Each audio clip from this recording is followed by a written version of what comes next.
Sejam todos bem-vindos ao canal Companheiros da Luz. Leitura e estudo do livro Mensagens do Astral. Questionário realizado pelo médium Hercílio Mais, correspondido pelo espírito Ramatiz. Iniciemos então a leitura do capítulo questionário de número 6.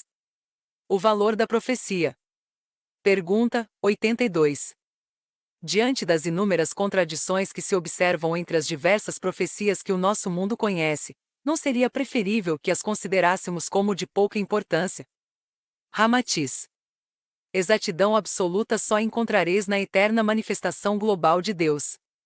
Uma vez que na própria esfera científica e positiva do vosso mundo, retificais continuamente brilhantes teorias já consagradas e as substituís por novos princípios mais lógicos, por que motivo exigis a ausência de contradições nas profecias que ultrapassam o entendimento comum do presente?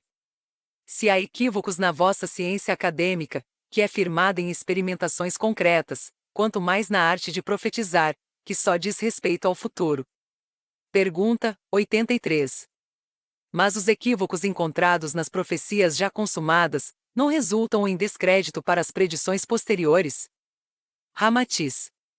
Os erros ou os equívocos da vossa ciência oficial não invalidam as futuras pesquisas, nem afastam os cientistas dos seus labores comuns. O antigo equívoco científico de que a Terra era o centro do vosso sistema solar foi posteriormente desfeito por Copérnico, autor do sistema heliocêntrico. No entanto, os vossos sábios não desanimaram com essa e outras contradições anteriores, e modernamente, já aventam a possibilidade de o Sol não ser hermeticamente o centro do sistema planetário em que viveis. As recentes teorias de que os corpos perdem peso no espaço, porque sofrem o assédio de raios cósmicos, em pressão igual sobre todos os lados, põem em choque a lei de Newton, mas provavelmente não extinguirão o gosto por novas pesquisas e posteriores correções científicas. Os equívocos diminuem à medida que o espírito alarga a sua área de consciência espiritual, pois o erro é consequência do fato de a alma habitar o relativo, e não poder abranger o conhecimento do todo que é Deus. A semente estará em equívoco, se tentar descrever a árvore antes de germinar, pois o todo vegetal só se completa gradativamente, nos diversos ajustes que a própria semente efetua no seu contínuo crescimento para o mais alto. É de senso comum que a parte tanto mais se engana, quanto mais distante se encontra do todo. Assim como o homem se ajusta melhor à ideia de Deus, procurando antes senti-lo que descrevê-lo, a profecia, que é concebida fora do tempo e do espaço, também exige primeiro o sentir, e depois o saber. Pergunta 84. Não seria melhor dispensar-se a profecia, ante a convicção de que os seus equívocos podem ser mais numerosos que os da ciência comum? Ramatiz. Vós também vos equivocais bastante ao querer desprovar a imortalidade da alma, sem que por isso considereis mais sensato o abandono das pesquisas por vindouras. A promiscuidade que notais entre as comunicações espíritas sensatas e as ridículas e zombeteiras, não vos impele a desistirdes de novas permutas de ideias com o mundo invisível. Os médios continuam a intervir nas comunicações, com a sua personalidade anímica e as suas concepções demasiadamente terra a terra, obscurecendo relatos genuínos e truncando conceitos elevados. No entanto, prosseguis nesse intercâmbio, desprezando os equívocos numerosos que se registram. Os enganos nas profecias serão eliminados pela procura bem-intencionada da realidade da predição, e não pela antecipada negação, consequente de falta de afinidade eletiva. Devido à disposição inquebrantável dos discípulos antigos, que não se deixaram abater pelos primeiros equívocos cometidos, é que a astrologia pôde consolidar as bases de que se serve hoje, o cientificismo dos astrônomos. Embora a astronomia se encontre agora revestida de brilhante terminologia da ciência acadêmica, deve a sua descoberta aos empíricos astrólogos do passado, e principalmente, aos visionários profetas da Bíblia. Pergunta 85. No entanto, a própria Bíblia nos aconselha a que desconfiemos dos falsos profetas. Como distingui-los dentre os reais profetas, se todos vaticinam só para o futuro? Ramatiz. Realmente há falsos profetas, mas Paulo de Tarso em sua epístola aos Tessalonicenses, capítulo 1, versículos 20 e 21, recomenda o seguinte: não deveis desprezar as profecias, e sim examinar tudo, e abraçar o que é bom.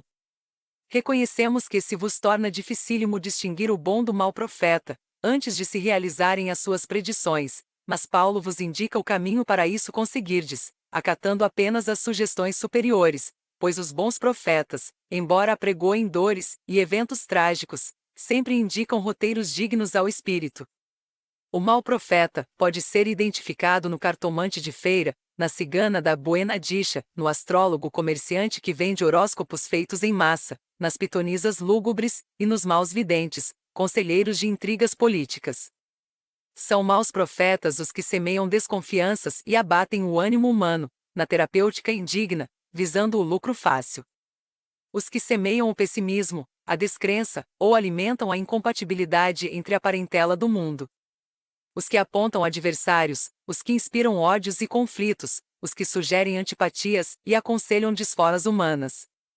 O bom profeta, mesmo quando assinala ciclos trágicos para a humanidade, convida os seres a se converterem à ética divina e faz apelos crísticos nos quais se acentua a beleza da mensagem do Evangelho e se valoriza a conduta superior do espírito. Pergunta 86. Nesse caso, devem ser considerados como falsos profetas todos os cartomantes, os ledores de mãos, ou as pitonisas que profetizam sob remuneração. Ramatiz. É necessário que não tomeis as nossas afirmativas por conceitos restritivos, de sentido exclusivista, com relação ao profetismo. Referimo-nos aos maus profetas, isto é, aqueles que, a troco de recompensas, disseminam a perturbação entre os seres, inspiram incompatibilidades no mundo e se servem da intuição ou da vidência, como seus auxiliares para a falsa profecia. Incluímos nesse número muitas criaturas que profetizam a maledicência e levam o desânimo ao próximo, embora o façam sem remuneração, às quais também se ajusta muito bem o título de maus profetas. Destacamos, no entanto, os que se devotam sinceramente ao serviço do Cristo e auxiliam o seu consulente, oferecendo-lhe o conselho evangélico, os estímulos para a vida, o conforto para a alma debilitada e a inspiração ao perdão. Esse é trabalho digno da esfera da profecia, embora executado tanto por criaturas humildes, como por grandes intelectos. O vosso mundo está povoado de seres nascidos na pobreza e na ignorância, que são benzedeiras, rezadores de responsos, exorcistas e curandeiros pitorescos, mas que deixam um rasto de bondade num labor sacrificial para com seus irmãos em dificuldades. Aqui, a velhinha de boa vontade deixa a sua faina singela, para acalmar o ataque de bichas, do pequenino desacordado. Ali, a preta luzidia, bonacheirona, compenetradíssima, com o seu braseiro onde fumegam as ervas salvadoras, limpa a aura do irritado, do invigilante e desanimado de espírito. Acolá, a missionária cristã, diante do triste e do desesperado, consegue por vezes eliminar-lhe a ideia do suicídio, na predição esperançosa de um futuro muito afortunado no céu.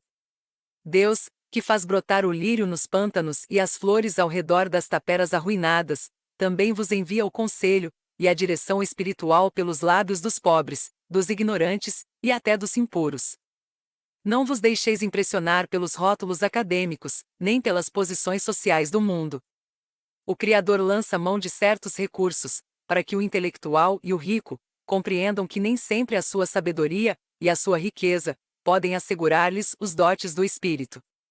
Quantas vezes a negra velha deixa os seus afazeres domésticos para atender ao intelectual carregado de fluidos maus, ou socorrer a família rica, que a procura em custoso automóvel, para o benzimento do filhinho.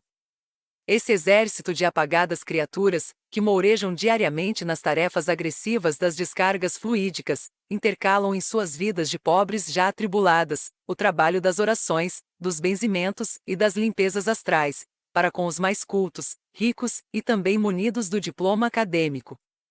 Assim procedendo, representam a mensagem da cooperação e da harmonia fraterna lembrada por Jesus. Inúmeras vezes o orgulho científico, a vaidade tola, que mora nos palacetes luxuosamente atapetados, e o cérebro genial, carecem de reconhecer humildemente que o bem e o amor são bênçãos divinas que o Pai oferece também, por intermédio dos corações deserdados da sorte. Nesse labor singelo, se evidencia a divina máxima de que, os humildes serão exaltados, e os exaltados serão humilhados. Criaturas que desdenham de tudo, confiantes apenas no preciosismo técnico da ciência humana, após efetuarem a sua via crucis, pelos consultórios médicos e hospitais famosos, terminam aceitando o socorro da mulher pobre, que as expurga das complicações do enfeitiçamento comum, feito nos travesseiros, colchões ou roupas íntimas. Que importa discutir sobre se esse enfeitiçamento é merecido, discutível ou injusto, real ou fictício, quando seu verdadeiro objetivo é de redenção, a fim de abater o excesso de orgulho ou de vaidade, que pode estar matando a beleza da alma, daqueles que julgam bastarem-se por si próprios. Pergunta 87. O que dizeis encerra uma grande verdade, pois nós mesmos já fomos beneficiados por esses bondosos seres humildes, que nos dispensaram, também, favores cristãos com a lisura espiritual do serviço gratuito. Mas censuramos aqueles que exercem esses mistérios e aceitam pagamento pelo auxílio que prestam aos outros. Aprendemos com Jesus que se deve dar de graça o que de graça se recebe. Estamos equivocados? Ramatiz. Não nos cumpre julgar o labor dos seres humanos, apenas desejamos destacar o quantum de renúncia e de trabalho que os humildes oferecem para o bem alheio. É óbvio que terá mais merecimento perante Deus a preta velha que, mesmo prejudicada no seu labor doméstico, ainda presta serviços de amor ao próximo, no benzimento ou no desmancho gratuito, que a mulher que só o faz a troco de boa remuneração dos seus consulentes. Mas não exagereis demasiadamente esse conceito do Pai de graça, quando o aplicais exclusivamente no julgamento alheio, pois que recebidos, de graça, são todos os dons que recebeis de Deus, visto que Ele é o verdadeiro doador da vida. Todos vós estáis cheios desses dons: os olhos, as mãos, os ouvidos, o paladar, o olfato e o tato, são dádivas que o Pai vos concedeu para o crescimento espiritual. No entanto, esses bens sublimes muitos os transformam em instrumento para prognosticar a queda moral da irmã desavisada, o fracasso do amigo ou a decadência do cidadão íntegro. A língua generosa é usada para a palavra acusadora, fecenina, blasfema e insultuosa. Os ouvidos se aguçam na colheita da maledicência, da intriga e da notícia exagerada para as fontes de escândalo. As mãos, criadas para instrumento das bênçãos do trabalho, da carícia e do serviço ao bem, esbofeteiam, apontam defeitos, produzem o roubo, constroem canhões, punhais, revólveres e aparelhamento de morte de todo gênero. Os dons do olfato se pervertem na busca dos perfumes voluptuosos das alcovas do vício, ou das emanações do éter, ou da nicotina deprimente. O paladar deixa-se desregrar com os alcoólicos das tabernas, ou com os corrosivos elegantes de etiquetas douradas. Depois do mau emprego desses dons magníficos, que de graça o Pai vos oferece, cremos que é bem desculpável o ato da preta velha, que aceita a moeda para o leite do filho ou o vestido para a filhinha, oferecendo, em troca, orações, bênçãos, simpatias, acompanhadas do indefectível: louvado seja nosso Senhor Jesus Cristo. A indústria da fé, que é muito mais preferida pelos doutos do vosso mundo, ofere vultoso rendimento no mecanismo das rezas e dos louvores, sem que isso provoque censuras de vossa parte.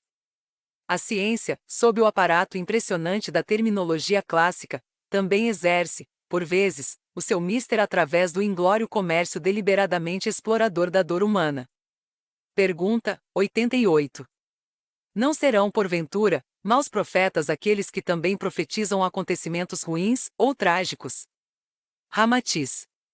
Desde que os maus acontecimentos profetizados se realizem, não devem eles ser considerados maus profetas, visto que os fatos que previram, embora fossem trágicos, estavam nos desígnios de Deus, e os exaltam, portanto, como profetas de real capacidade.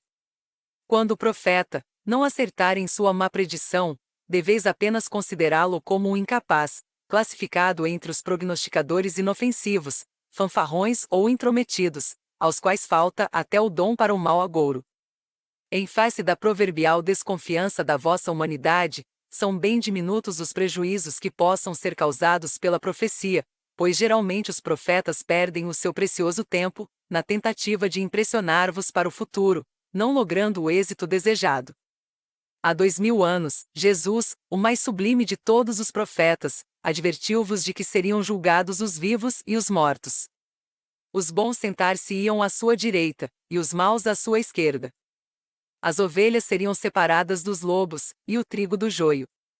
A vossa humanidade tem porventura demonstrado confiança nessa predição de Jesus, revelando-se preocupadíssima diante da gravidade do juízo final, ou da possibilidade de ser exilada para mundos infernais, onde só há o ranger de dentes?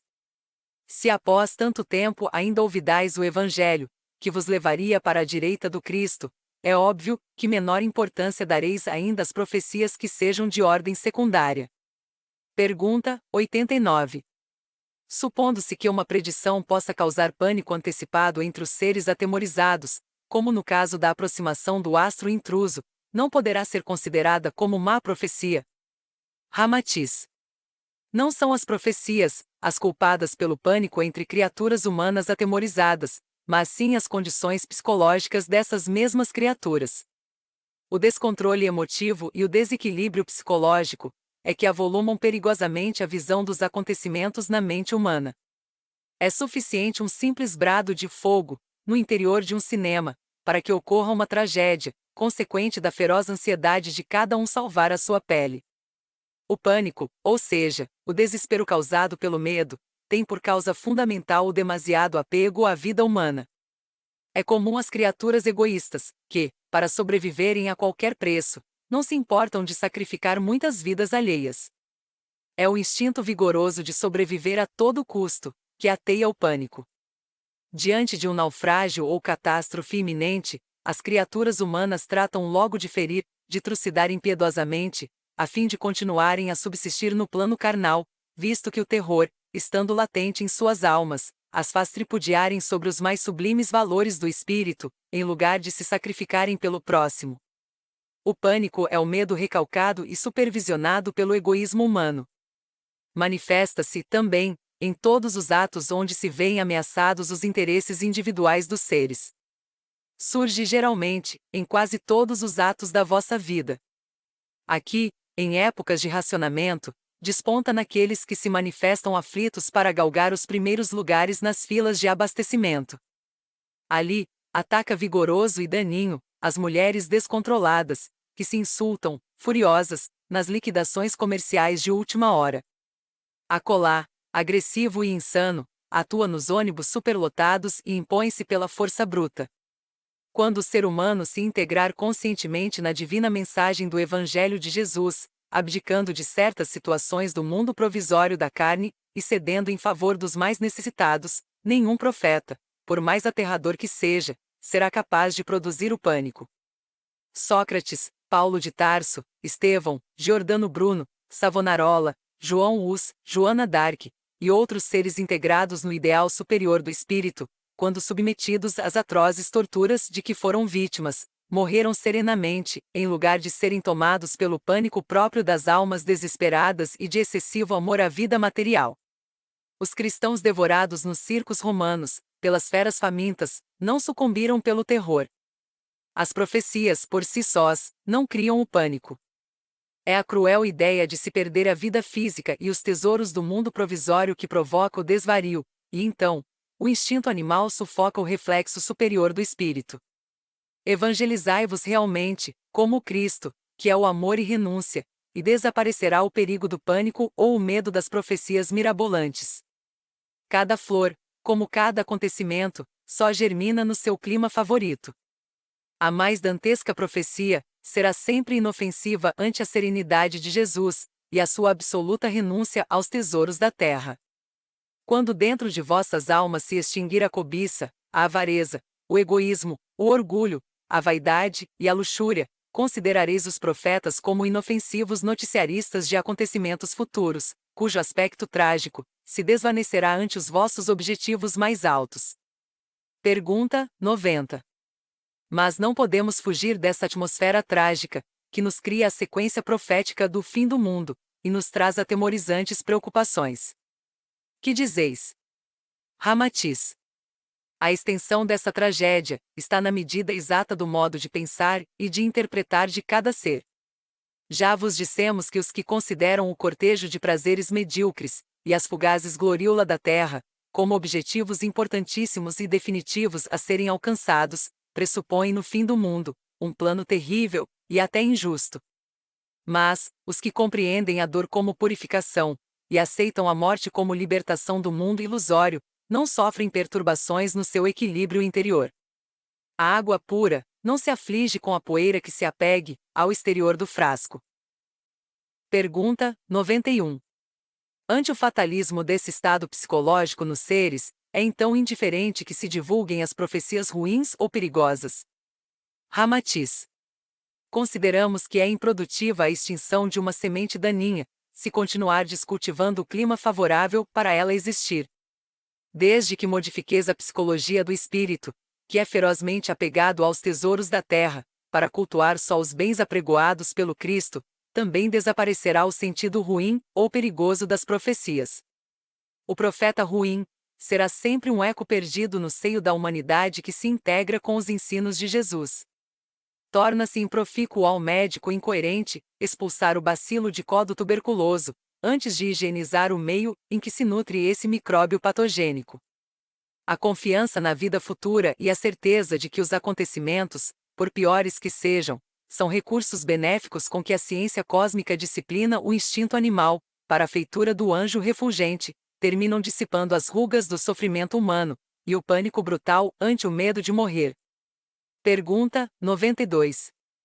Temos a impressão de que, se as profecias oferecem detalhes tão convincentes, a ponto de despertarem o pânico, poderão, de outro lado, estimular a dissolução de costumes, pois que a certeza absoluta de que o fim do mundo está às portas, apressará o desregramento para que se aproveite o tempo que resta. Temos notado que nos períodos de guerras, revoluções ou misérias, a disciplina costumeira enfraquece e as paixões dominam perigosamente. Que nos dizeis a esse respeito? Ramatiz. A profecia não provoca o clima psicológico desregrado, mas apenas revela objetivamente as tendências à devassidão, já existentes em potencial nas criaturas. O profeta anuncia o acontecimento trágico e o seu prazo irrevogável, como advertência espiritual. É lógico, porém, que cada um recebe a advertência conforme as suas próprias disposições idiosincrásicas. Sabeis que, enquanto as paixões inferiores eclodem em alguns homens negligentes, e os escravizam aos mais repugnantes delitos da carne, noutros as suas energias despertam a tenacidade ou a coragem, sustentando-os como almas franciscanas, no socorro aos desesperados. Esqueceis que as paixões inferiores já tomaram conta dos prostíbulos, das alcovas secretas e dos desvãos lúbricos, independentemente de qualquer predição de fim de mundo. A censura moral é que lhes impede, de algum modo, a evasão para o ambiente exterior. O profeta não pode ser responsabilizado pela eclosão de paixões humanas que se descontrolem devido à sua profecia, assim como João Batista ou Pedro, o eremita, não devem ser responsabilizados pelo desregramento que confirmou as suas profecias. Roma, em louca orgia, degradou-se e nivelou-se à esfera energética do animal, mesmo sem as profecias do juízo final ou do fim de mundo. Entretanto, temos certeza de que o mais atemorizante vaticínio não seria capaz de inspirar a devassidão às almas purificadas de um Francisco de Assis ou de Teresinha de Jesus, porque já se haviam libertado definitivamente dos impulsos inferiores. Pergunta 93. E como poderíamos conhecer os bons profetas, a fim de acatar as suas predições? Ramatiz. A competência de cada profeta só poderá ser conhecida pela exatidão com que se tenham realizado as suas predições anteriores. No caso de se tratar de primeira profecia, a sua fidelidade só será avaliada após realizar-se o acontecimento predito. Não podereis conhecer o valor do profeta, enquanto a sua predição estiver em vias de realização, pois, devido a essa circunstância, ainda se confundem os bons com os maus profetas. O que ocorre, assemelha-se à pintura moderna do vosso mundo, que tem algo de profético, porque parte de um amálgama de artistas e charlatães, e assim, dificilmente podereis distingui-los, em suas verdadeiras habilidades, dado que o senso dessa pintura ainda pede mais tempo para sua definitiva exaltação artística. Os bons profetas, que revelaram maior capacidade e inspiraram confiança em suas predições, sempre descenderam dos israelitas, que tinham o dom congênito de profetizar, graças ao sentido oculto espiritual, que já haviam desenvolvido no planeta Capela, de onde emigraram para formar a raça hebraica na Terra. Entre os hebreus, foi a tribo de Issacar, constituída de espíritos muito afins, a que produziu a melhor linhagem de profetas. Eram videntes, que expunham com firmeza e segurança as suas visões, e os relatos bíblicos são unânimes em afirmar que eles eram destros na ciência dos tempos, para ordenarem o que Israel devia fazer. É por isso que ainda hoje os melhores profetas da terra têm os seus ascendentes biológicos na tribo de Issacar. Pergunta 94. Por que motivo há tanta dificuldade na interpretação das profecias? Uma vez que se trata de um dom superior e de utilidade, pois que serve para advertir os povos desorientados dos perigos que os esperam, não poderia o profeta prescindir do exaustivo simbolismo, que geralmente confunde, e por vezes contradiz as suas predições. Ramatiz. O desconhecimento do mecanismo iniciático, principalmente entre os cientistas acadêmicos, é que desperta a desconfiança e acarreta descrédito, quanto ao conteúdo real, que se esconde no simbolismo da profecia. Embora o empirismo aparente produza certa desconfiança, a profecia é ciência de profundidade na esfera da intuição, e exige imenso esforço do profeta para adaptá-la ao mundo das formas. É ciência disciplinada por leis muito mais delicadas que as que regem a vossa ciência oficial. Possui uma linguagem diferente e uma técnica especial que escapam ao vosso senso objetivo, e que só são entendíveis por alguns iniciados. Os equívocos proféticos não dependem tão somente dos profetizadores, mas quase sempre dos interpretadores das profecias, que, submetendo-as a exames puramente objetivos, confundem a ideia com a sua vestidura, e querem enquadrar esta, à viva força, nas leis experimentáveis em laboratórios. A configuração exterior de um acontecimento profético é sempre alegórica. Lembra a ideia de se representar a saudade na figura de vaporosa ninfa, que baila em nostálgica paisagem, ou então a de invocar a figura do irrequieto Cupido, para simbolizar o amor. Quando Jesus afirma que os bons sentar-se à sua direita, e os maus à sua esquerda, isso não autoriza a que se imagine numerosa plateia de almas estáticas, embevecidas, ladeando o Mestre para toda a eternidade. Na realidade, o divino Rabi referia-se tão somente aos estados íntimos de paz ou de desespero das almas, em conformidade com o meio que irão habitar na continuidade do seu aprendizado espiritual. Pergunta 95. Devemos considerar os profetas como missionários, ou apenas como simples criaturas dotadas de faculdades incomuns? Ramatiz. Não há privilégio entre os filhos de Deus. Todos eles hão de conquistar a glória e o poder, através de seus próprios esforços. Apenas variam os ideais e os caminhos conforme a preferência da índole psicológica de cada alma. Os profetas são aqueles que se sentiram mais inclinados para o trabalho da predição, em cujo desempenho progridem cada vez mais, até alcançar o verdadeiro entendimento criador do futuro. Pergunta 96. Os profetas têm visões próprias, ou apenas percebem as que lhes transmitem os espíritos superiores? Ramatiz. Mesmo nos eventos proféticos, não há regra sem exceção. Para vossa melhor compreensão, distinguiremos duas ordens de profetas que se diferenciam no modo de operar. Alguns, em transe, têm visões do futuro, porque penetram mais intimamente nos bastidores espirituais, onde os mentores dos orbes planejam a configuração dos mundos para o intercâmbio humano. Outros percebem em si próprios os clichés ou as matrizes em que se delineiam os fenômenos futuros. Parece-lhes que a consciência se desprende das fronteiras comuns do mundo material, perdendo a noção de espaço e tempo, e sentindo os acontecimentos futuros no próprio presente. Os videntes de maior expansão consciencial vibram em frequência mais alta e captam os chamados arquétipos dos acontecimentos em sucessão. Assim como, na linguagem de Jesus, o reino de Deus está dentro do homem, a consciência do profeta, qual gota do oceano espiritual, em que mergulha, amplia-se em todos os sentidos e abrange maior porção do próprio oceano, ou seja, das obras de Deus. Pergunta 97. Temos observado que os homens, quando dotados de grande senso crítico, não creem nas profecias. por que será? Ramatiz. Embora num mundo favorável a equívocos, os homens que sentem a Deus muito antes de o quererem explicar confiam nas profecias, porque as consideram como um apelo de suma importância para que as criaturas se integrem definitivamente na realidade espiritual. A profecia, como dizia Paulo de Tarso, é o convite antecipado para que o homem-espírito se liberte da escravidão do homem-carne e das sensações provisórias. Continuamente Deus vos envia grandes missionários do futuro, que descem dos céus para vos comprovar que as aparentes contradições dos vaticínios encobrem importantes mensagens das realizações futuras. Aqueles que só admitem a realidade dos acontecimentos, sob o exclusivismo das experimentações científicas, e condenam os profetas como inúteis, não atingiram ainda o limiar hipersensível do sexto sentido, que será uma faculdade normal, para o fim do terceiro milênio.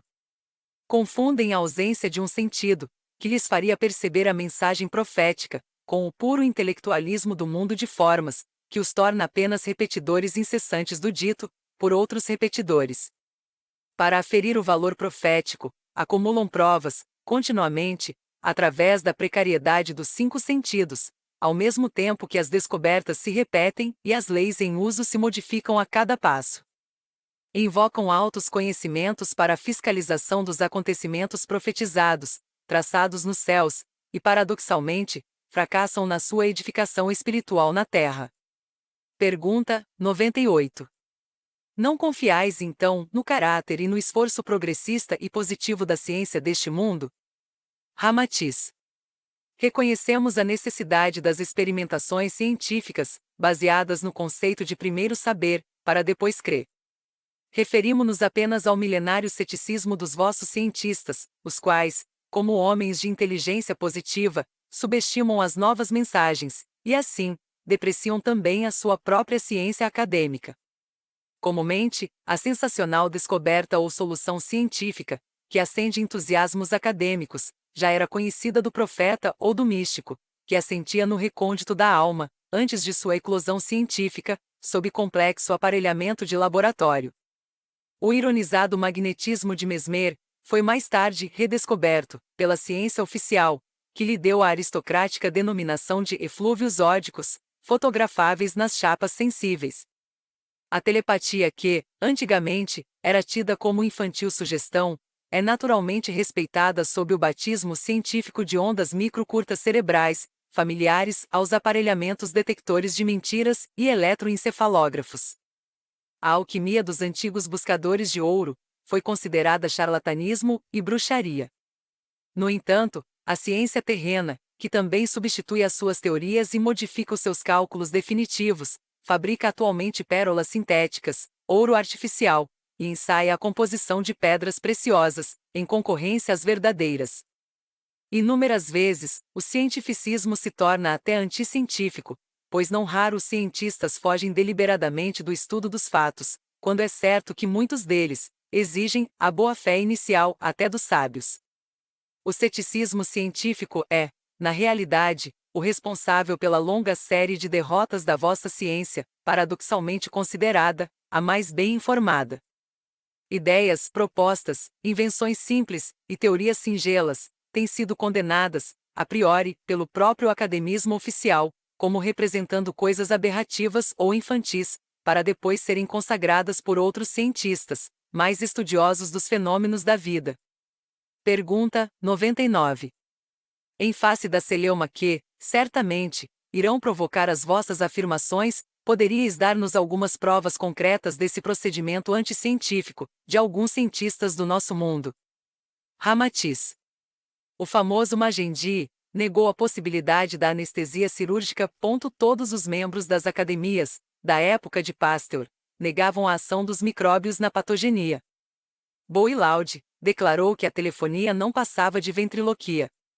Lavoisier, o químico por excelência e cientista consagrado, negou que caíssem pedras do céu, como relatava a Bíblia, o que a ciência depois reconheceu como sendo queda de meteoros.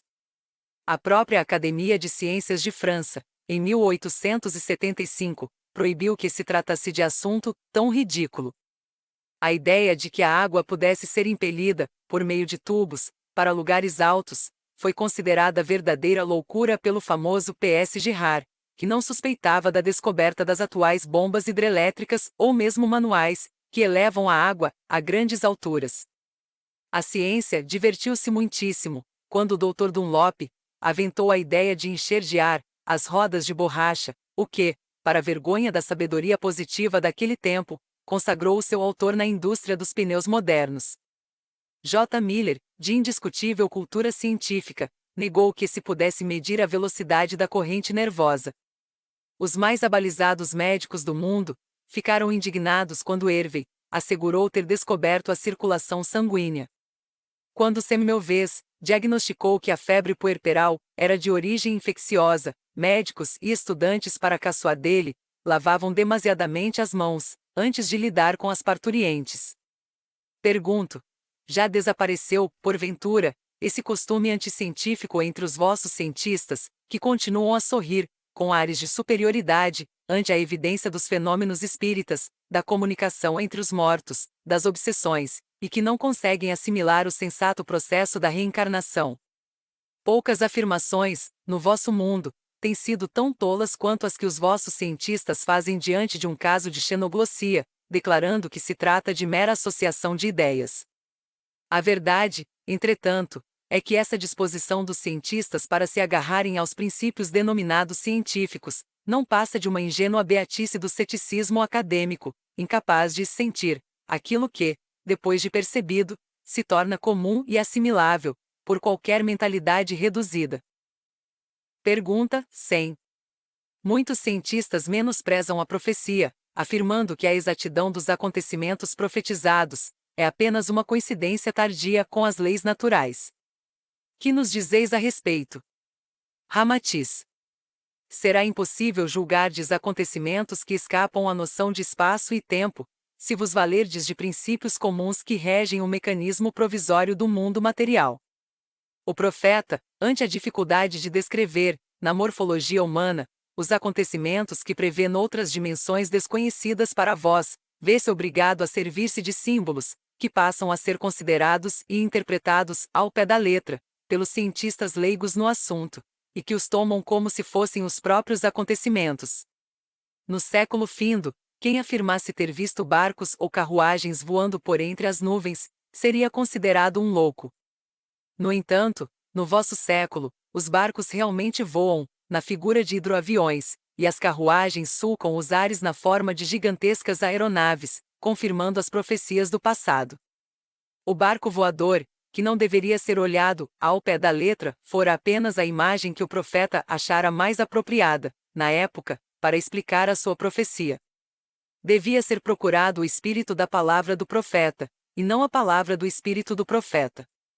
No dom de profetizar, há também uma terminologia característica, verdadeira linguagem iniciática, como há na ciência terrena, que também se serve de nomenclatura clássica, para o mais rápido entendimento entre os estudantes e a mesma ciência. A simbologia da química, a terminologia médica, ou a linguagem maçônica, que são entendíveis perfeitamente entre os seus cultores, inspira às vezes desconfiança aos homens profanos, assim como a inspira a certos cientistas que, por isso, zombam da profecia. O julgamento que subestima a profecia provém, portanto, das interpretações prematuras ou exóticas, em que se consideram rótulos como sendo conteúdo. A etiqueta, pelo fato de ser brilhante, não afiança a existência do vinho puro no frasco, nem o rótulo esfarrapado e ilegível indica impureza no líquido. Aqueles que sabem realmente interpretar o simbolismo das predições de valor, também se riem da ingenuidade da vossa ciência, quando ela pretende tirar ilações ridículas dos invólucros transitórios da profecia. Pergunta 101. Não será provável que as profecias bíblicas, como as de Isaías, e outras como a de Nostradamus, sejam apenas simbolismos cabalísticos da esfera espiritual, sem ligação com os acontecimentos trágicos e materiais de fim de mundo, que parecem desmentir a regularidade das leis astronômicas conhecidas? Ramatiz. Ante a prova, que já tendes, de que não existe o milagre, como derrogação das leis de Deus, é óbvio que os princípios regentes dos fenômenos da vida já existiam muito antes de a ciência humana consagrá-los, ou classificá-las academicamente. Fatos os mais insólitos e aberrativos para o vosso entendimento, podem ser acontecimentos reais, submetidos a princípios lógicos que se derivam da lei maior. Quando os antigos cientistas defendiam a teoria da Terra semelhante a um plano nivelado, assentado sobre colunas que deviam perder-se em profundidade sob os pés da humanidade, é óbvio que seria considerado louco aquele que ousasse afirmar que a Terra é um globo girando em torno do Sol e em torno de si mesmo. Se as leis conhecidas criavam suportes sidéreos para sustentar o mundo plano, como poderia ser compreendida a lei que sustenta a gigantesca bola rodando no espaço? Quantos cientistas não aconselharam Colombo a desistir de sua ideia aberrativa, advertindo-o de que terminaria caindo com os seus navios do outro lado dos mares, onde as águas se despejavam como gigantescas cascatas barulhentas? Os fenômenos incomuns terão que surgir antes de se classificarem as suas leis. Isto é indubitável, mas o mérito não cabe ao visto acadêmico, pelo fato de haver descoberto as leis, mas aos que antes sentiram o fenômeno ainda no seu campo imponderável, revelando tacitamente um sentido mais alto, uma hipersensibilidade além da receptibilidade comum humana. Colombo descobriu a América porque a sentiu antes. Edison foi tenaz e logrou estabelecer o cientificismo da luz, porque o percebeu primeiramente no seu campo psíquico. Palissy queimou os móveis e o assoalho do seu lar, sob a pecha de louco, porque sentia em si mesmo que a porcelana era uma realidade que entrevira na alma. As nossas mensagens, baseadas nos profetas bíblicos ou nos modernos profetas, podem provocar a dúvida ou o sarcasmo, porque a ciência terrena ainda não pôde vislumbrar as leis que regem os fenômenos entrevistos. Quando for erguido o véu de bis, que em parte dificulta a identificação plena dos fatos, os cientistas darão o seu beneplácito aos nossos relatos. Extinguir-se-á a desconfiança, para com essas chamadas aberrações astronômicas, enquanto os cientistas tratarão de invocar direitos reservados pelas descobertas surpreendentes. Pergunta 102. Por que motivo só depois de realizados os acontecimentos profetizados, é que os estudiosos do assunto os identificam sensatamente? Temos notado que, à medida que a ciência oficial confirma as descobertas científicas, é que os interpretadores de profecias ajustam provas materiais e vão explicando a lógica das profecias. Essa acomodação de profecias a fatos já consumados parece desvalorizar as predições, pois que são ajustadas aos fatos, de modo a não perderem o valor. Ramatiz.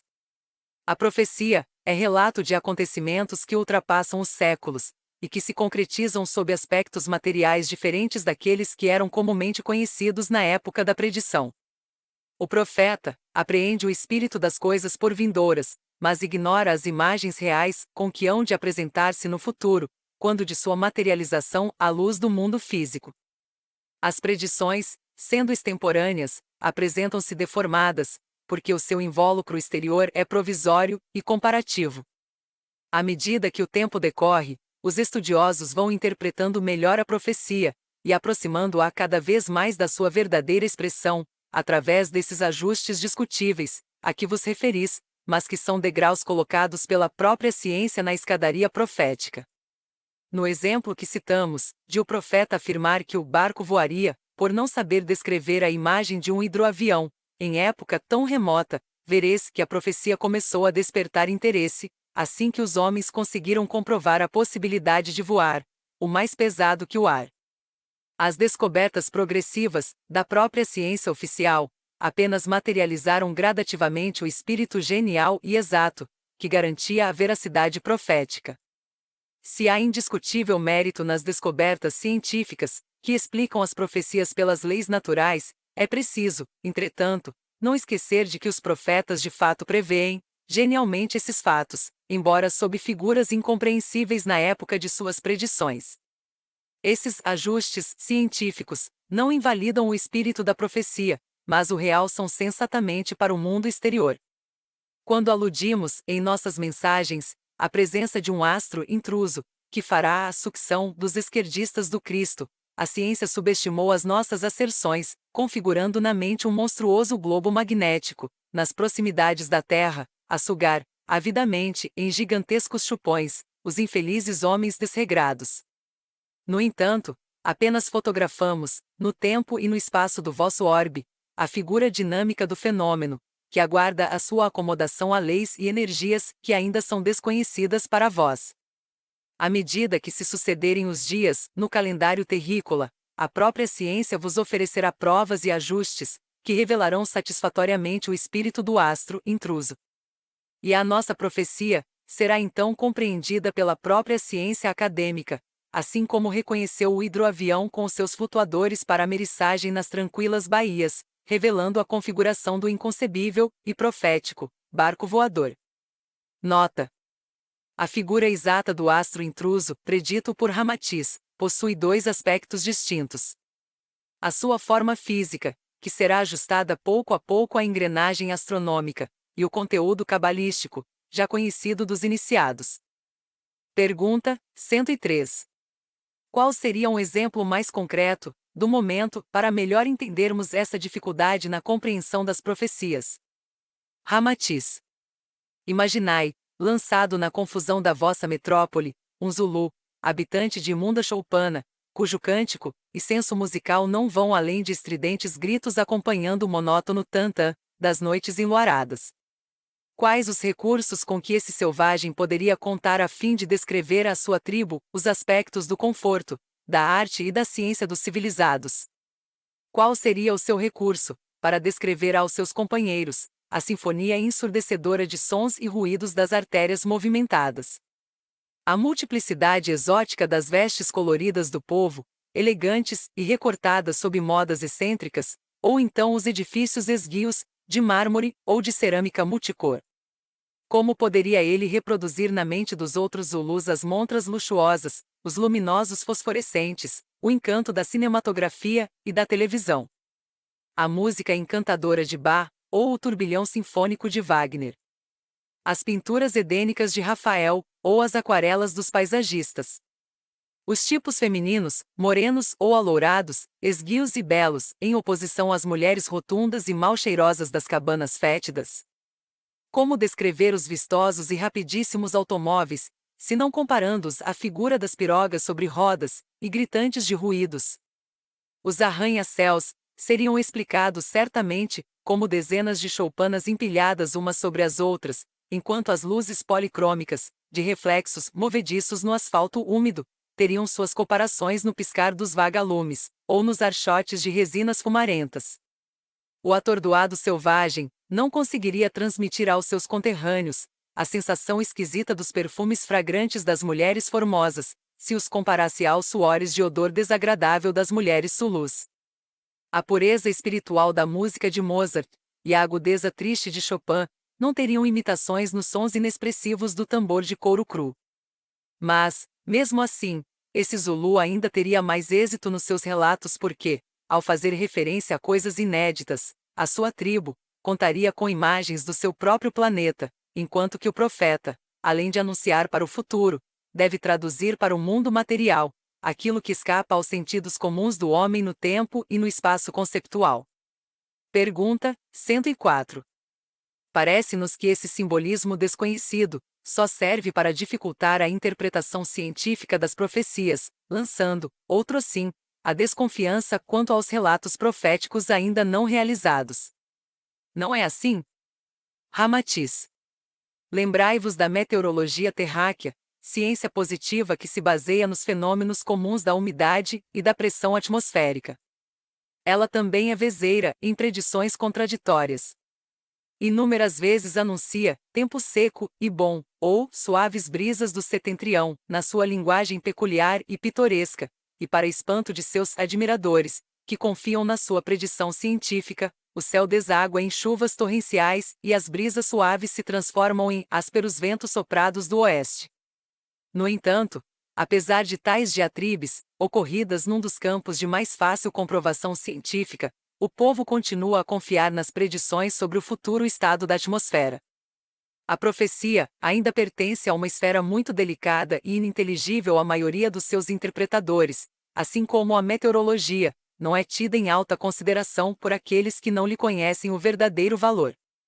Pergunta 105. É possível que alguns homens de ciência tenham sido ou sejam profetas? Ramatiz. Muitos cientistas, que detestariam a classificação de profetas, realizaram seus trabalhos, sob verdadeiras inspirações proféticas. Embora se considerassem dotados de um sexto sentido, ou de uma superconsciência, tratava-se de faculdade marcadamente profética, que lhes orientava as soluções científicas e os fazia prever as descobertas para o bem humano. Colombo foi um verdadeiro profeta, ao prever a existência do Novo Mundo. Santos Dumont teria fracassado na procura do mais leve que o ar, se não fosse dotado de uma teimosia realmente profética. Na realidade, sábios como Lake, Mesmer da Vinci, Marconi, Bacon, Pasteur, Einstein, Edison e outros, concretizaram no campo objetivo do vosso mundo aquilo que já previam, incontestavelmente, na esfera pura da intuição profética. Pergunta 106. Quais os exemplos que poderíeis dar-nos, para ilustrar as vossas considerações, comprovando que o simbolismo, na profecia, envolve acontecimentos lógicos e científicos? Ramatiz. Quando João Evangelista profetizou que no fim dos tempos, pássaros de aço poriam ovos de fogo, foi vítima, também da ironia científica da época, e taxado de profeta louco. A sua profecia era considerada uma aberração, e incompatível com o senso lógico, ante a ideia absurda de pássaros de ferro voarem, e ainda porém ovos de fogo. No entanto, hoje, no cenário dos vossos céus, como bem predisse o profeta, os pássaros profetizados estão voando mesmo, na figura de aviões de aço, que despejam bombas incendiárias quais verdadeiros ovos de fogo. Ezequiel, à beira do rio Chebar, antes de Cristo, profetizou em síntese que animais resplandecentes, cor de âmbar e de turquesa, voariam no seio de nuvens de fogo. Príncipes de paz, marchariam pelos caminhos dos céus, a fim de ajudar o homem da terra. Essas predições, devido ao seu exotismo, deveriam ter provocado grande celeuma e protestos, por parte da ciência acadêmica da época. Entretanto, as aeronaves interplanetárias, com os seus campos radioativos e resplandecedores, tripuladas por príncipes de paz que habitam outros planetas nos caminhos do céu, não tardarão em vos provar que o visionário Ezequiel tinha grande razão quando, há 2000 anos, profetizava esses acontecimentos para o vosso século. A terrível besta vestida de púrpura, os poderes desregrados, que João Evangelista anteviu no Apocalipse, já realiza os seus prodígios e sugestiona a massa ignorante, infiltra-se nos governos corruptos, escravizando o sacerdócio invigilante, e promovendo a caça incessante ao ouro e à aliança, com o poder do mundo de César. As chamas que desceriam dos céus, à vista dos homens, já as conheceis na figura dos gigantescos cogumelos de fogo e de radiações mortíferas, que surgem na explosão da bomba atômica. No século XVII, o monge Johannes profetizou que a águia negra atacaria o galo e lhe arrancaria muitas penas, mas seria vencida pela águia branca, que viria pelo mar, e pelo urso vindo pela terra. Que o leopardo, com suas patas, e o próprio galo com o seu esporão, iriam até a sua toca e lá a liquidariam. Era natural que essa profecia não tivesse satisfeito aos exegetas e zoólogos da época, que não deviam ter visto com bons olhos a discordância insensata desses animais e aves monstruosas, que viriam de várias regiões diferentes, para se engalfinharem em gigantescos combates intercontinentais. Mas o profeta se referia simbolicamente às tradições nacionais e etnológicas dos povos digladiantes na última guerra. E a profecia realizou-se integralmente.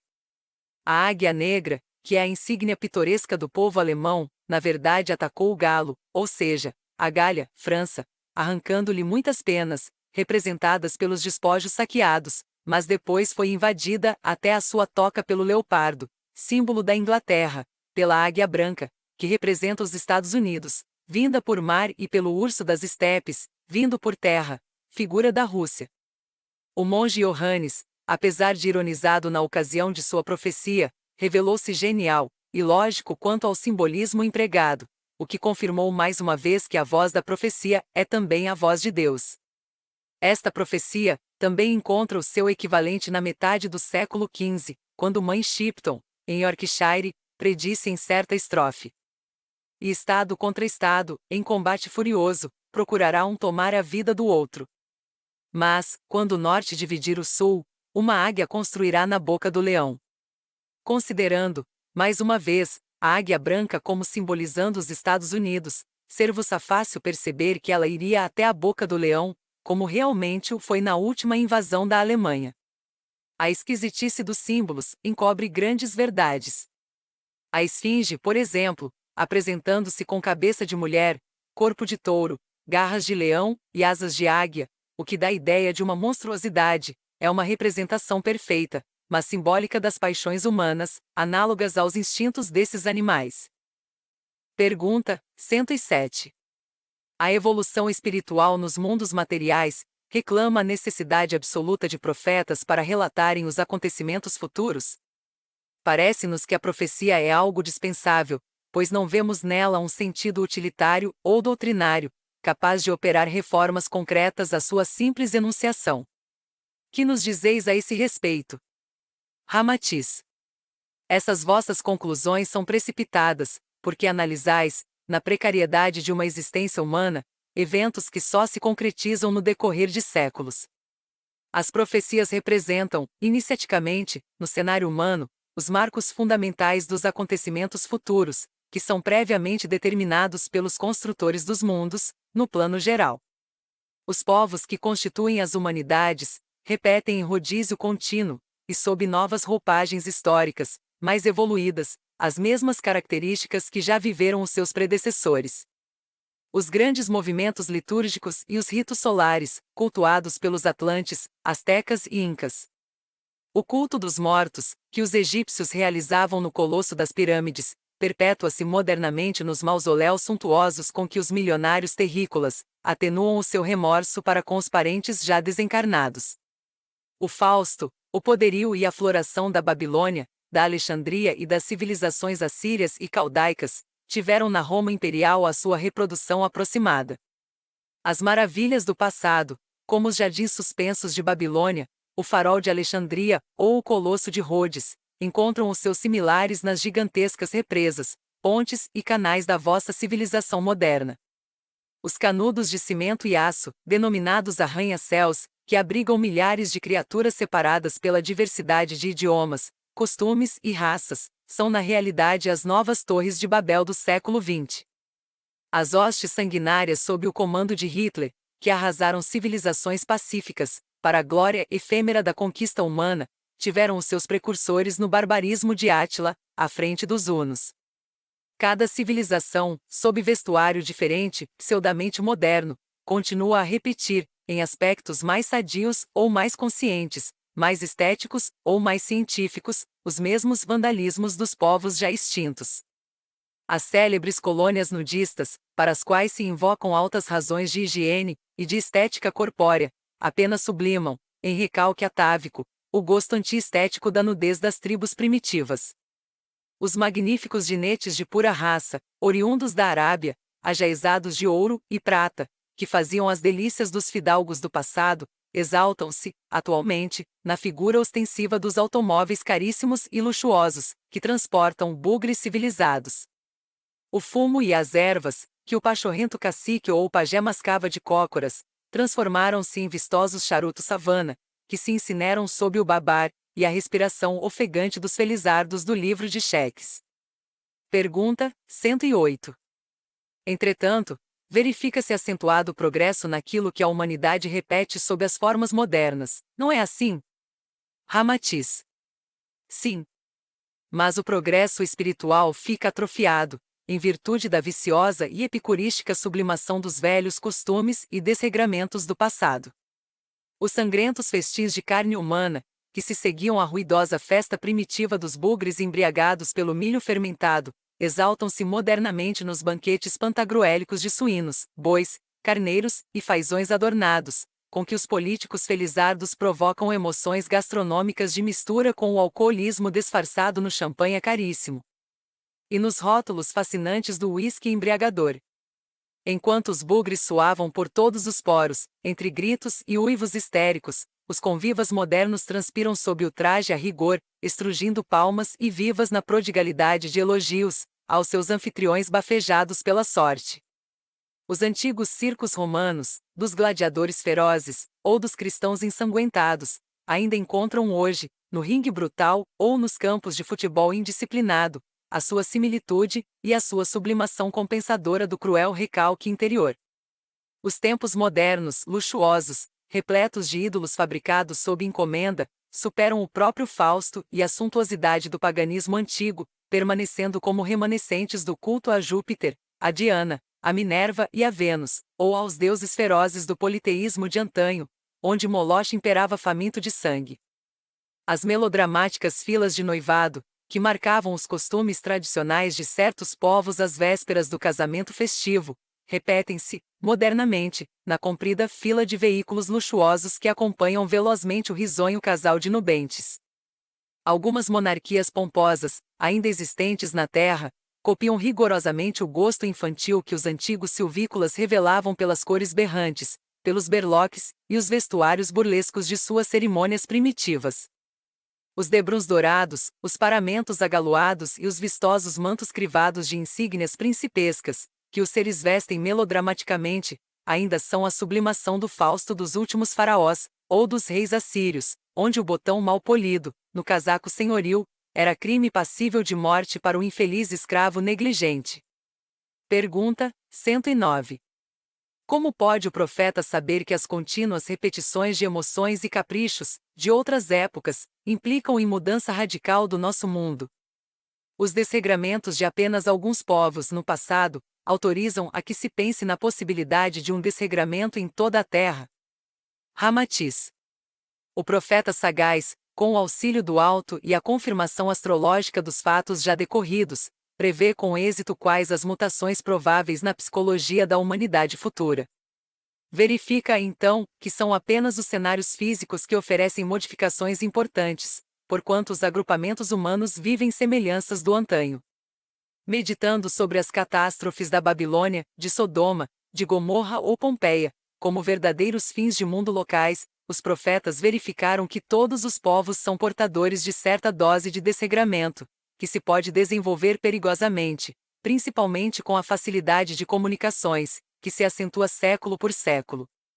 O intercâmbio humano, cada vez maior, termina entrelaçando e superexcitando mais facilmente os povos entre si, favorecendo as fases de saturação perniciosa coletiva, global, como a que ora se estende na vossa humanidade. Pergunta 110.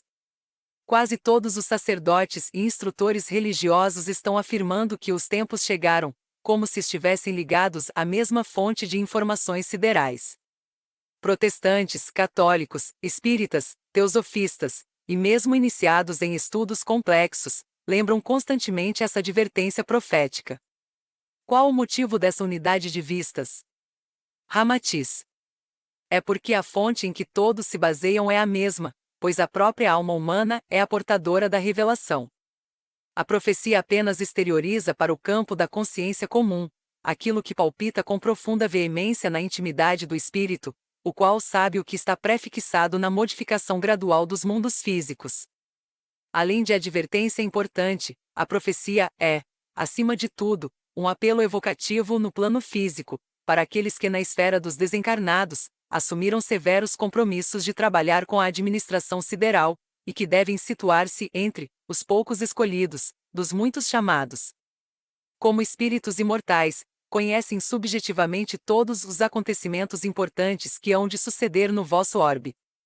Esse é um dos motivos por que, atualmente, se congregam almas decididas, corajosas e ligadas ao mesmo ideal crístico, na ansiedade de auxílio e socorro ao próximo combalido pelas paixões inferiores.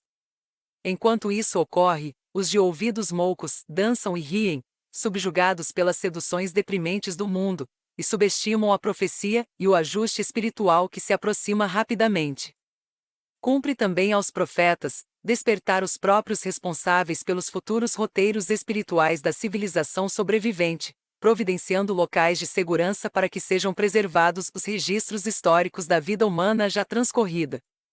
Graças à confiança que foi depositada nos profetas, pelos antigos instrutores lemurianos, atlantes, semurianos, incas e astecas, puderam-se preservar nos altos picos os principais documentos iniciáticos de suas consolidações espirituais. Principalmente os sacerdotes atlantes, obedientes à voz da profecia, guardaram os seus relatos espirituais, milenários, nos montes que emergiam no oceano adjacente, como nas cordilheiras do Himalaia e dos Andes, que surgiram por ocasião da submersão do grande continente. Nos santuários e ruínas dessas cordilheiras, uma grande parte da velha documentação histórica atlante ainda será oportunamente conhecida pela humanidade profana.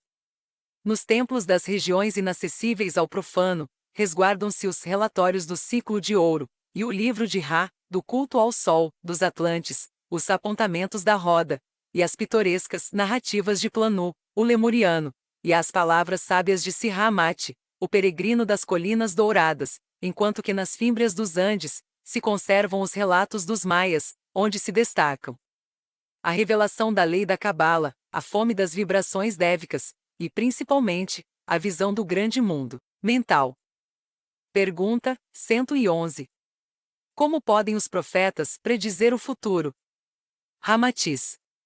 Valendo-se de sua natureza psicofísica, mais apurada, que lhes permite maior alcance extracorpóreo, inclusive excelente percepção cerebral na esfera do éter refletor, em cujo plano se processa o registro da memória da natureza. Em alguns casos, como nos de João Evangelista, Daniel e Ezequiel, os mentores siderais resumem os acontecimentos futuros e os sintetizam no campo etéreo-astral dos profetas que então vivem em si mesmos esses fatos. Como não os podem descrever sob a linguagem exigida pela ciência acadêmica, os envolvem com figuras alegóricas que melhor recordem o espírito da predição. É por isso que João Evangelista menciona o sangue como símbolo do instinto animal. A púrpura, como os poderes aristocráticos do mundo. O dragão, como a violência e a brutalidade da matéria. A serpente configurando a astúcia, a perfídia, a tentação humana. E a besta como o desregramento sem conta. O profeta é criatura normalmente dotada de um sistema admirável de chakras, bem desenvolvidos e fartamente luminosos, na figura de centros de forças distribuídos à periferia do corpo etérico, que é o intermediário entre o plano invisível e o físico. Uma vez que nos registros acásticos do éter cósmico, se grava desde a queda de uma folha de árvore até o nascimento e a extinção de uma galáxia, inclusive os detalhes dos planos futuros elaborados pelos arquitetos do cosmo, os profetas se colocam em contato com essas matrizes etéricas e trazem para o estado de vigília, graças aos seus chakras apuradíssimos, os eventos que ainda estão fora do conceito de espaço e tempo. Pergunta 112. Podeis dar-nos um exemplo mais objetivo, mesmo rudimentar, para que melhor compreendamos as vossas elucidações anteriores? Ramatiz. Se estivesseis colocados no alto de uma torre, sobre uma colina, e observasseis dali dois veículos que subissem velozmente as encostas, em sentido oposto, poderíeis profetizar, com segurança, um inevitável choque entre ambos, no topo da colina. Entretanto, os condutores dos veículos, que só perceberiam o acidente na hora exata de sua ocorrência, haveriam de ficar extremamente surpreendidos, ante a vossa afirmação de que já sabias do choque, antes que ele tivesse lugar. Mas seria apenas a posição estratégica, ao vos encontrardes no alto da torre e abrangerdes maior área do que vinha acontecendo, que realmente vos permitiria saber de um choque que ainda estava no futuro. Os profetas emergem para além da esfera comum da rotina humana e observam, na sequência matemática dos planos siderais, as causas exatas dos acontecimentos que se estão desdobrando para o porvir. Pergunta 113. A fim de melhor entendermos esse assunto, poderíeis dar-nos alguns esclarecimentos sobre o que vem a ser os chakras? Ramatiz. Os chakras, que se distribuem à distância de alguns milímetros acima do corpo etérico, são centros que canalizam energias do cosmo, de várias espécies, que diferem em vibrações, cores e ondulações, segundo o modo de se comportarem em cada região de intercâmbio astro-etéreo humano. São forças que fluem pelos corpos vivos, a fim de os manter em atividade e contínuo progresso. Derivam-se de todos os pontos, do Sol, da Terra, dos astros circunvizinhos, ou das infinitas combinações que se processam no éter cósmico. O vocábulo chakra provém da língua sânscrita, e se traduz como roda ou disco giratório, espécie de pires que se movem lenta ou velozmente, emitindo fulgores rutilantes, e ampliando-se de 5 até 15 centímetros em seus diâmetros. Assemelham-se, por vezes, a pequeninos sóis, que cintilam sob o influxo de energias provindas das mais desconhecidas regiões da vida cósmica. Como as faculdades psíquicas dependem muitíssimo do funcionamento dos chakras, para se manifestarem a contento no mundo físico, é óbvio que o desenvolvimento de cada chakra está em perfeita relação com a evolução da própria faculdade psíquica que lhe seja correspondente. Eis, pois, o motivo por que os profetas penetram com mais êxito no mundo invisível e se sobrepõem ao conceito de tempo e espaço, pois eles possuem centros de forças, de vórtices tão luminosos, e de movimentos tão turbilhonantes, que transferem rapidamente para a tela da memória cerebral aquilo que só é visto e sentido na esfera astral. Os chakras, quando completamente desenvolvidos, permitem que o cérebro recorde integralmente as ocorrências percebidas nos mundos extraterrenos. Eles são em número de 7, situados à altura do plexus. O chakra fundamental, na base da coluna vertebral. O umbilical ou genésico, sob o baixo ventre. O esplênico, à altura do baço. O solar, ao nível do estômago, à altura do plexo solar. O cardíaco, na região pré-cordial. O laríngeo, à superfície da garganta. O frontal, entre os supercílios, no campo de ação da glândula pineal. E, finalmente, o principal centro ou chakra coronário, que domina o alto da cabeça, conhecido na literatura hindu como lótus de 1000 pétalas, e no antigo sânscrito, como Brahmarandra. Nota do médium. Vide: Os chakras de C.W. Leadbeater, obra da editora O Pensamento. Enquanto os plexos que se distribuem pelo corpo físico, na conjunção de nervos e gânglios do sistema nervoso, disciplinam a vida vegetativa do metabolismo organogênico, os chakras são apenas os centros dinâmicos que regulam a força do espírito, na distribuição de energias no corpo etérico, em concomitância com a ação do plano astral. Pergunta 114. Visto que as profecias se baseiam em acontecimentos implacáveis, não constitui isso irremediável fatalismo nos nossos destinos? Ramatiz. O fatalismo, nesse caso, será apenas a sequência disciplinada na consecução dos planos traçados pelos mentores, que temos graciosamente denominado de engenheiros siderais, e que operam sob a égide do pensamento augusto do Criador.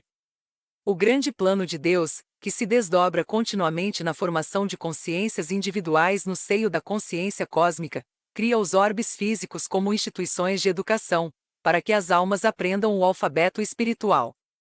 O livre-arbítrio humano continua operante nesse fatalismo educativo, podendo apressar ou retardar o vosso aperfeiçoamento que, entretanto, está implacavelmente determinado no curso do grande plano cósmico, assim como o de certas crianças escolares, obrigadas a repetir inúmeras vezes as mesmas lições negligenciadas.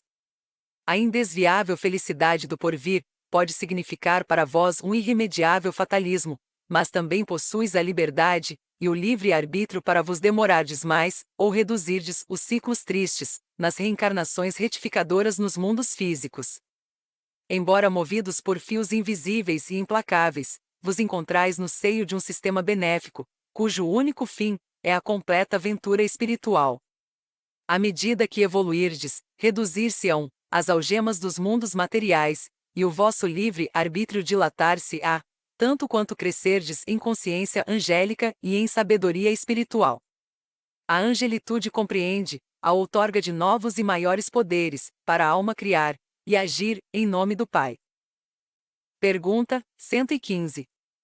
Uma vez que os profetas são tradicionalmente a voz de Deus, qual o motivo por que as suas profecias provocam tanta polêmica e criam tanta contradição? Ramatiz. As profecias não se degradam pelo fato de despertarem a crítica, ou estabelecerem opiniões contraditórias e juízos opostos, pois a sua finalidade precípua não é a de oferecer narrativas, com argumentos irrefutáveis. A profecia não é uma notícia jornalística ou assunto para fatigantes discussões acadêmicas. É acontecimento projetado num plano dimensional incomum, e realizável sob condições humanas e morfológicas, muito além do momento de sua predição. Assim como seria insensato pedir-se a Nero que descrevesse um aparelho radiofônico moderno, a simples visão de um megafone das legiões romanas, também se torna injustificável exigir-se de um profeta uma descrição, Lucidus Ordo antecipada, de qualquer profecia. Nota do editor. Lucidus Ordo significa método, ordem, clareza por parte do escritor. Nota complementar. Acontece, também, que a principal efervescência evolutiva da consciência espiritual se processa muito mais através do modo como o homem pensa, do que realmente através daquilo que ele pensa. O exercício mental, o dinamismo inquieto, instável, e a reação contínua e interior do espírito, têm para o homem mais importância, do que mesmo a precisão daquilo que lhe serve de objetivo. A sabedoria sideral cria muitas vezes exóticos ensejos no vosso mundo, com a finalidade de desenvolver a vontade e prazer de pensar. A Terra, como escola de educação espiritual, que atende a objetivos mais altos, representando um meio, e não um fim para a romagem do espírito, oferece múltiplos problemas que, no decorrer do tempo, apenas visam o aceleramento mental humano. O homem dotado de razão há de ser um raciocinador por excelência, e não um colecionador de conceitos científicos estratificados no tempo. O puro intelectualismo não passa de relógio de repetição, enquanto que o esforço para sentir, mesmo dentro do ilógico e aberrativo, amplia a área fotográfica mental. A profecia oferece esse aspecto dinâmico, que exige fundamentalmente a sensibilidade intuitiva para o futuro, aliada ao conhecimento do presente e à experiência do passado. Situa-se no espaço consciencial mais vasto que os acontecimentos passíveis de crítica comum.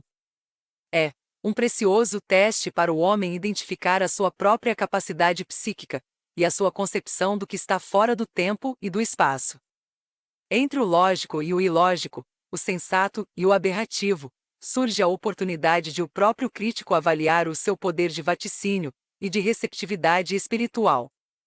Aquele que pressente e prediz, sob um raciocínio aquecido pela sensibilidade intuitiva, legando ao futuro vaticínios que se comprovam pela própria ciência, leva a palma da vitória sobre os cérebros mais argutos, do puro academismo do mundo. Há mais genialidade em se predizer a figura do carvalho, pela simples visão da bolota, do que em fotografá-lo depois de crescido. No primeiro caso, a alma revela a consciência dinâmica que conceitua antes da negativa. No segundo, acorda do seu torpor sistemático e apenas redescobre oficialmente aquilo que já havia sido descoberto, sob o empirismo mental daqueles que abrangem o porvir. Os profetas, no modesto simbolismo humano de serem a voz de Deus, relatam fora do tempo e do espaço, e assim como o Criador, que se situa fora desses conceitos terrícolas, também se servem da alegoria das formas provisórias, para desenvolverem a dinâmica da alma. Pergunta 116. Os profetas sabem, antecipadamente, que os cientistas hão de duvidar de suas profecias, e deixam entrever alguma advertência a esse respeito? Ramatiz. Para provar-vos que os profetas e os videntes preveem as dúvidas da ciência, assim como advertem, em seus relatos proféticos, de que serão contestados antes de suas completas conclusões, reportamo-nos a Nostradamus que, na carta a Henrique II, Centúria 56-57, assim se expressa. Então, tendo o grande Deus eterno cumprido todos os seus desejos, as coisas não se sucederão de outro modo, apesar das equívocas opiniões contrárias, que excedem sempre a todas as razões naturais dos sonhos proféticos. Alhures, ele ratifica o seu pensamento, quando na Centúria 3:34 diz o seguinte: quando o Sol ficar completamente eclipsado, passará em nosso céu um novo corpo celeste colossal, que será visto em pleno dia. Mas os astrônomos interpretarão os efeitos desse corpo de outro modo. Por isso, ninguém terá provisões em face da penúria. Não há dúvida de que Nostradamus vos está advertindo da tradicional desconfiança do homem, demasiadamente apegado aos postulados científicos. Ele prevê, indubitavelmente, que os cientistas repetirão outra vez a mesma descrença que já manifestaram na Lemúria e na Atlântida. Hão de desconfiar da predição do astro intruso, que se aproxima da Terra, de cuja dúvida resultará a imprudente falta de reservas alimentícias à humanidade. Na realidade, a aura magnética desse planeta, em conjunção com a Terra, o Sol, a Lua e outras influências astrais adjacentes, será igual a gigantesco refletor de magnetismo aquecido, resultando lamentável aridez na parte do vosso globo, que ficar mais exposta às consequências catastróficas do fim dos tempos. Já tivemos ocasião de dizer-vos que, quando Noé anunciava o dilúvio, os cientistas também riam e o povo dançava, demonstrando a sua ligação completa com a futilidade e o prazer provisório, apesar das advertências sérias do momento. No entanto, a Atlântida submergiu-se rapidamente, sob o clamor humano daqueles que antes riam e zombavam, impossibilitados de substituir em tempo o riso tolo pelas lágrimas ardentes. Pergunta 117. Desde que as próximas catástrofes e inundações, decorrentes da verticalização do eixo da Terra, estarão ligadas ao karma implacável da nossa humanidade, essa falta de alimentação não representará, também, um fatalismo já previsto no mecanismo dessa expiação? Que adiantariam providências para reservas alimentícias, ante a impossibilidade de se lutar contra esse destino fatal? Ramatiz. À medida que a consciência humana se desenvolve e adquire noções de alta espiritualidade, diminui a necessidade dos recursos dolorosos que deve motivar-lhe a purificação do espírito. A compreensão e a boa disposição, para se auscultar a voz profética dos enviados do alto, revelam um sentido psíquico superior, contrário à gelidez da negativa científica. O homem sempre resgata a sua imprudência, em qualquer setor da vida espiritual. Seja na terra ou no espaço, a imprudência e a invigilância geram frutos idênticos. Ante a sistemática reação cética da ciência, para com aquilo que foge aos seus postulados conhecidos, os mestres espirituais servem-se dos profetas para advertir e aconselhar quanto às providências mais sensatas que a humanidade deve tomar no mundo das formas. Desde que os homens subestimem os avisos e negligenciem quanto às providências alvitradas, cumpre-lhes sofrer as consequências. Que culpa têm esses mestres de que, após advertências de quase 2000 anos, quanto aos acontecimentos trágicos que se aproximam, ainda duvideis de sua concretização? Resta-vos, então, um só caminho. Sofrerdes as consequências das equívocas opiniões científicas, como bem vos lembra o sibilino Nostradamus.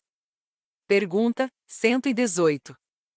Poderíeis dar-nos um exemplo de qualquer acontecimento semelhante, em que houvesse sido aliviada a tragédia, devido a providências tomadas em tempo, sob a advertência da profecia?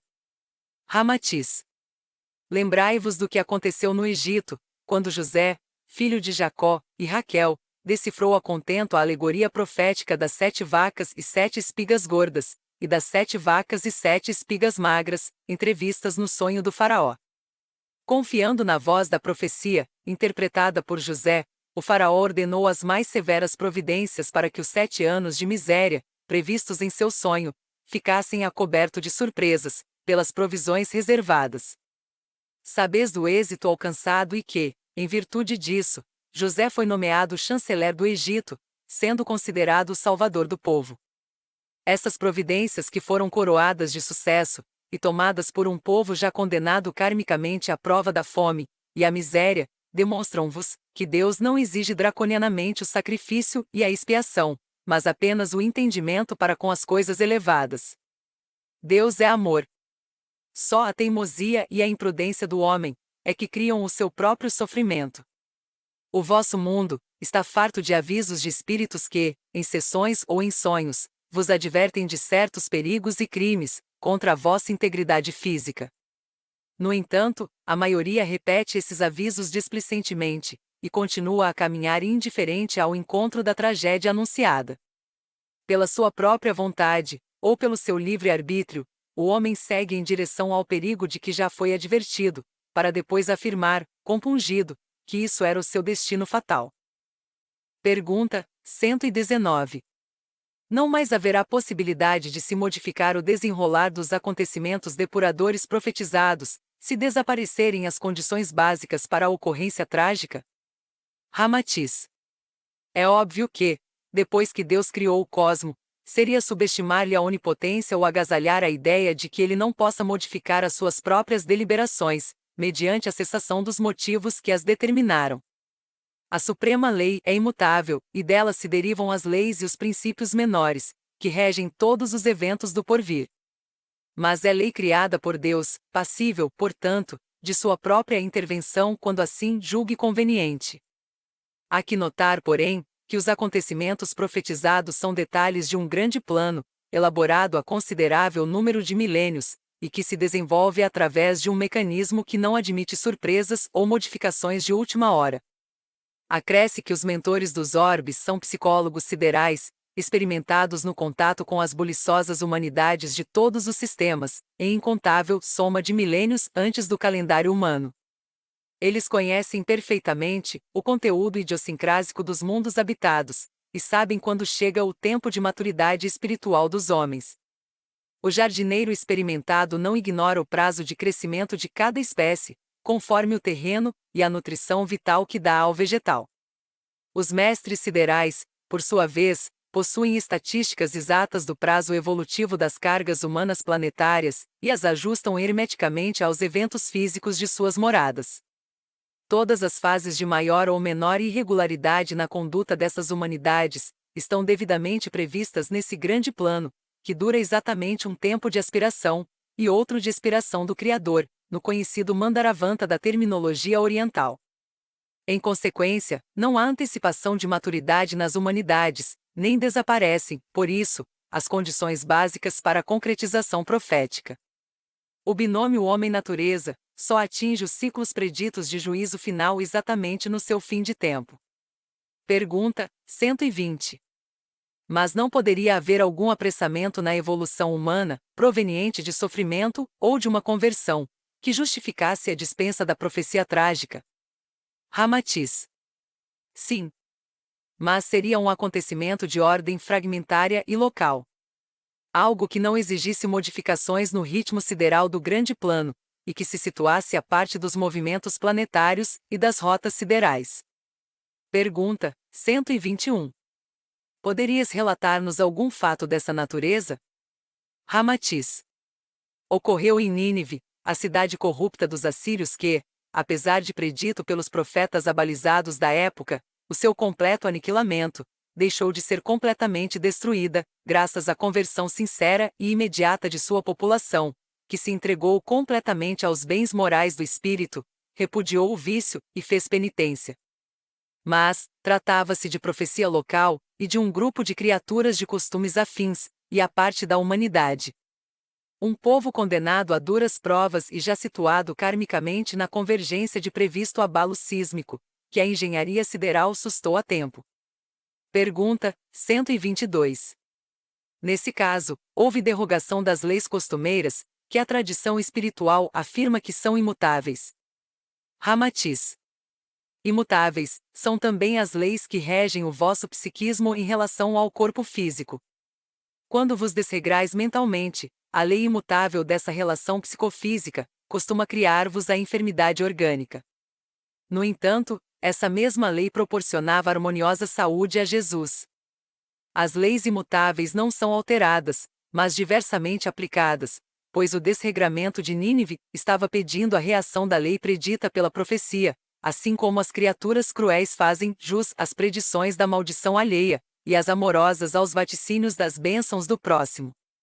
A mesma lei de eletricidade, que transforma o fogão elétrico em produtor de calor, quando diversamente aplicada produz o gelo no refrigerador. Nínive era apenas um órgão da vossa humanidade terráquea que, por ter se ajustado ao ritmo normal do grande plano, dispensou o sofrimento para a drenação das toxinas mentais perigosas ao conjunto espiritual. Enquanto Nínive pôde ser atendida em curto prazo, qualquer outra modificação no corpo total do vosso globo exigiria mais tempo para um novo ajuste no grande plano. As formas materiais e a crosta dos mundos, como produtos do pensamento e da vontade do Criador, significam-lhe as vestes exteriores do seu espírito eterno. Elas podem sofrer modificações em suas rugas, sem que por isso haja derrogação das leis imutáveis. Pergunta 123. Quando, há 2000 anos, Jesus previu que o fim dos tempos seria de dores e sofrimentos, não poderia ter se equivocado se a humanidade terrícola se convertesse antecipadamente, como se deu com o povo de Nínive. E isso não implicaria em urgentes modificações nos planos siderais, para sustar-se o juízo final, já desnecessário à Terra? Ramatiz. Quando Jesus profetizou que a colheita é o fim do mundo, já sabia, na qualidade de genial psicólogo sideral, da impossibilidade psíquica de uma apressada conversão da humanidade terrena, a qual não se modificaria ao simples toque de apelos proféticos. O povo de Nínive achava-se no limiar da renovação. Era um grupo de almas reunidas por afinidade eletiva, e em vias de ultimar a sua derradeira prova de reajuste espiritual. Jesus não ignorava que as vossas mazelas e precariedades espirituais não apresentariam qualquer metamorfose imprevista no mecanismo sideral. O jardineiro exímio conhece o ciclo exato da maturidade floral de cada espécie. Por isso, não receia surpresas extemporâneas nesse crescimento, o que desmentiria a sua própria experiência tantas vezes comprovada. Assim ocorre com as humanidades planetárias. Submetidas às condições normais de ascensão, elas também obedecem aos mesmos ciclos de maturidade espiritual já conhecidos dos psicólogos siderais, em cujo seio Jesus é um dos mais experimentados e exímios. Desconheceis, naturalmente, o longo curso da renovação humana e as premissas básicas que permitem as conclusões exatas dos mentores siderais. Apenas 1/3 da vossa humanidade, nesse juízo final, conseguirá desenvolver as condições espirituais desejadas para o terceiro milênio. Pergunta 124. As tradições espirituais do passado asseguram que a ascensão entre os povos reclama sempre a necessidade da profecia? Ramatiz. O apóstolo Paulo, em sua epístola aos Tessalonicenses, 1, capítulo 5, versículos 20 e 21, adverte-vos do seguinte: não desprezeis as profecias, examinai, porém, tudo e abraçai o que é bom.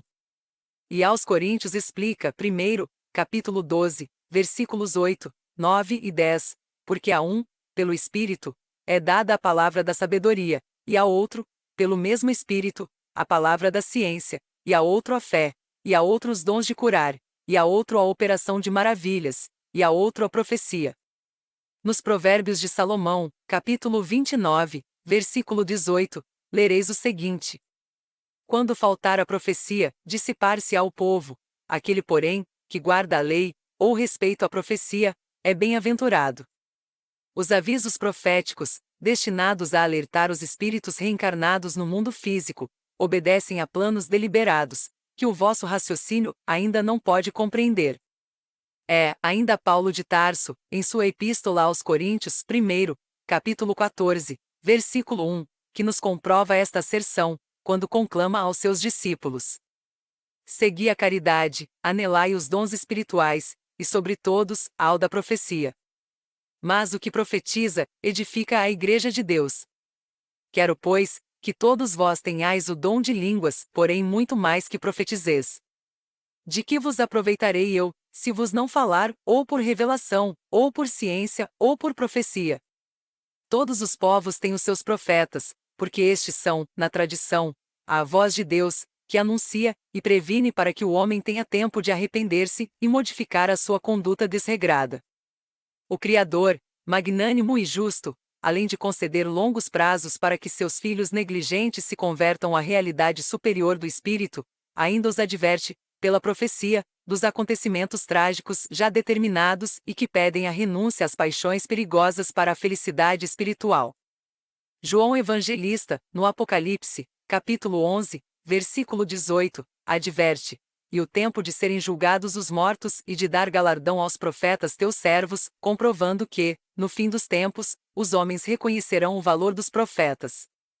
Daniel, profeta sensato, no capítulo 12, versículo 14, de seu livro constante da Bíblia, afirma que o Senhor lhe dissera: Daniel, fecha estas palavras e sela este livro profético, até o fim dos tempos, pois muitos passarão, embora lendo, e a ciência se multiplicará.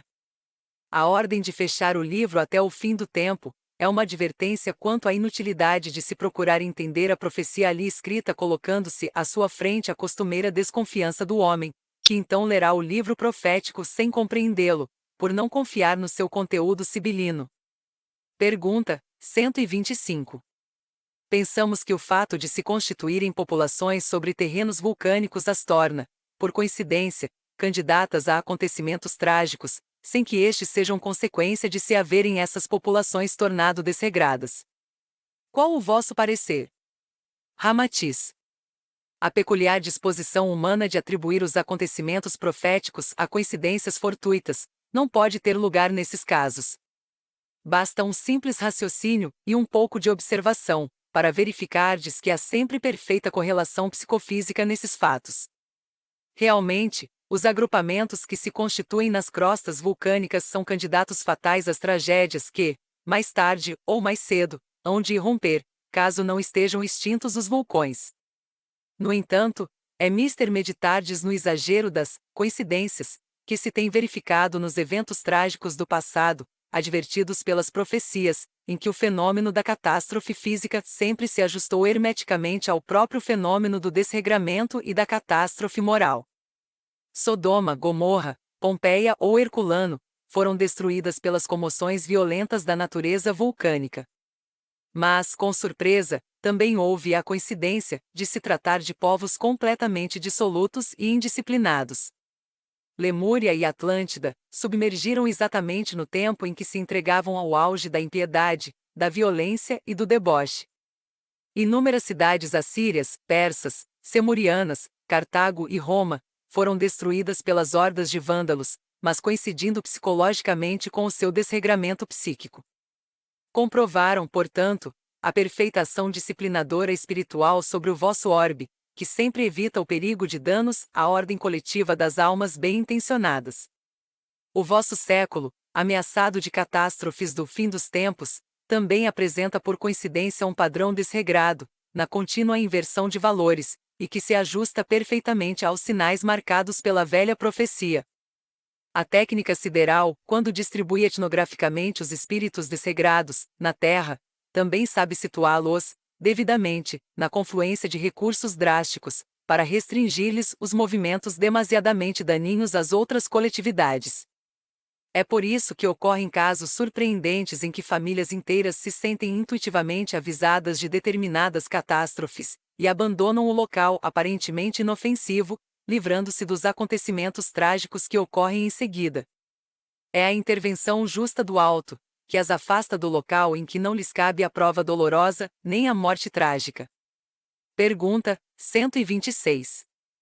Mas no caso de Nínive que, apesar das profecias abalizadas, não foi destruída, os profetas não ficaram porventura desmoralizados? Ramatiz.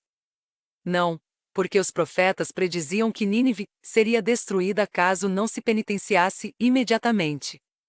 E, como seus habitantes comprovaram publicamente, em tempo, a sua renovação, foi-lhes dispensado corretivo doloroso. E assim não houve desmentido aos profetas. Pergunta 127. Não pode haver injustiça do alto uma vez que, na hora dos eventos trágicos, podem ser envolvidos inocentes e pecadores, já que os agrupamentos humanos são constituídos de espíritos bons e maus, em mistura heterogênea. Ramatiz. Afora os missionários, que descem voluntariamente para missões sacrificiais, a fim de auxiliarem os desesperados de última hora, todos os outros seres que estão no vosso mundo correspondem exatamente às suas necessidades evolutivas e purificadoras. Os inocentes não descem à Terra nessas ocasiões e se situam em esferas de padrão vibratório muito além do que imaginais. Sob as mesmas dores variam os caracteres, sem que haja injustiça. É o cumprimento da lei kármica que ajusta a criatura às provas decorrentes de sua própria incúria passada. No vosso mundo, o câncer tanto ataca o bandido como o sacerdote.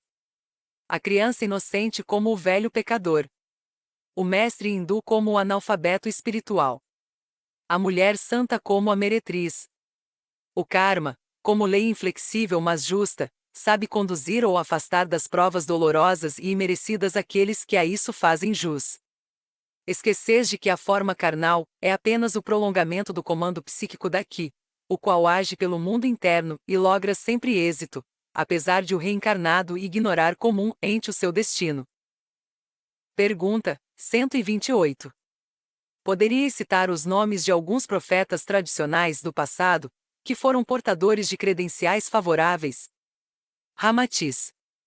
Entre os profetas longínquos, alguns que previram os pródromos do que ocorreu na Lemúria, na Atlântida, e nos primórdios da raça atual, distinguimos a generalidade dos que na Terra ficaram tradicionalmente conjugados à casta dos profetas brancos, que abrange todos os profetizadores do Velho e do Novo Testamento.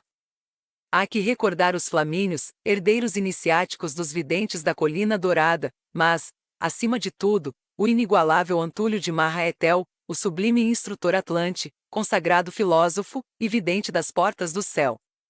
Antúlio foi o primeiro depositário, na Terra, da revelação do cosmo, precedendo a Moisés em milhares de anos.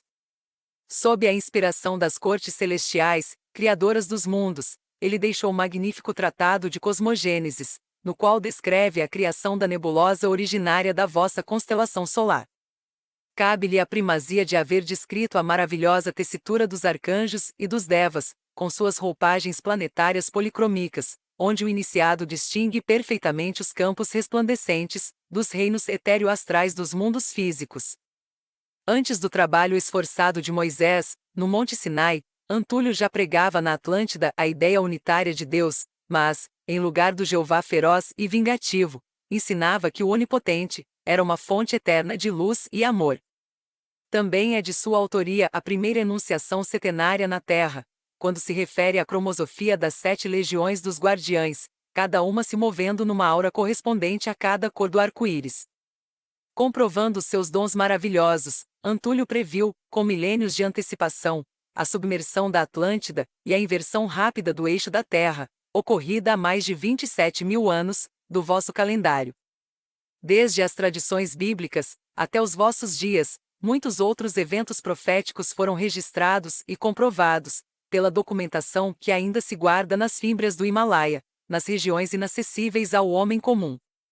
A Bíblia vos notifica de que os bons profetas existiram desde o rei Davi, principalmente entre as tribos de Israel, das quais se destaca a tribo dos filhos de Issacar, berço dos mais notáveis profetas, cujos descendentes, mesmo em vossos dias, revelam ainda notável dom de profecia, tais como Schneider, e principalmente Nostradamus, o vidente francês. Moisés, Samuel, Elias, Eliseu, Isaías, Ezequiel, Daniel, Joel, Jeremias, Amós, Zacarias, Malaquias, e muitos outros, foram profetas de sucessos comprovados nos livros sagrados, onde se diz que eram profundamente tocados pela graça do Senhor dos mundos. Posteriormente, os apóstolos Pedro, Mateus, João Evangelista, e outros discípulos de Jesus, que ouviram o Mestre predizer as dores dos vossos dias, também foram tocados pela graça de profetizar. Finalmente Jesus, o sublime enviado, ao considerar o fim dos tempos e o juízo final, também usou a linguagem sagrada da profecia, Mateus 24. Pergunta 129. Depois dos apóstolos, existiram outros videntes que poderíamos considerar como sendo bons profetas? Ramatiz. O vidente não é criatura esdrúxula à parte. Muitas vezes pode ser vosso contemporâneo, sem que lhe ligue importância, que só o futuro lhe consagrará, porquanto no presente, as suas predições podem ser levadas à conta de incongruências mentais. É óbvio que a qualidade exata e o sucesso do profeta só podereis conhecer substancialmente, após o sucesso dos acontecimentos que ele profetiza.